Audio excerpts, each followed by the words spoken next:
The concepts of creative nations and creative cities are the same, but creative nation has been mostly used in the 90s, early 2000, and now we're moving more to creative cities, and there's more and more cities saying that they are creative cities. We used to oppose these two realities. You were either global, like a large company, or a small local theater group, for example. And this new concept said, no, you're not necessarily one or the other. Now with technology, with communication, with transportation, you can be both global and local. So therefore, you're global.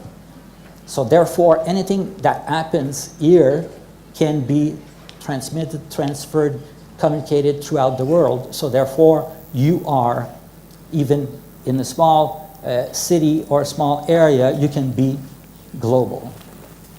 So that's the interesting concept which nurture the concept of creative cities. More and more cultural programs are aimed at social goods.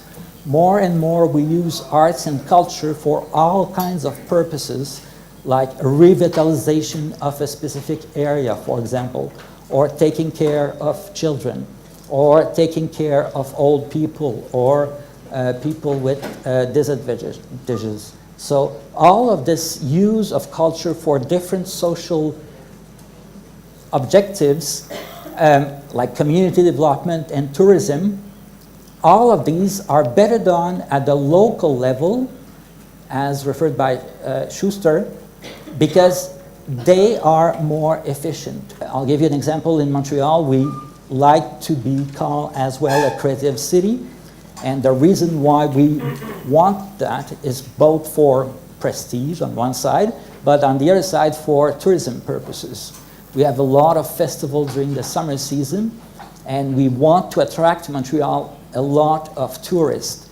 So by calling ourselves creative cities, by having beautiful public spaces, by having access to work of arts in the public spaces, as well designing the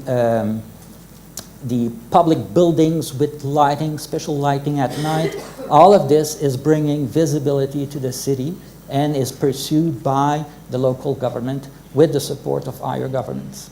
So this is what actually happened with public support through the last 20 years or so.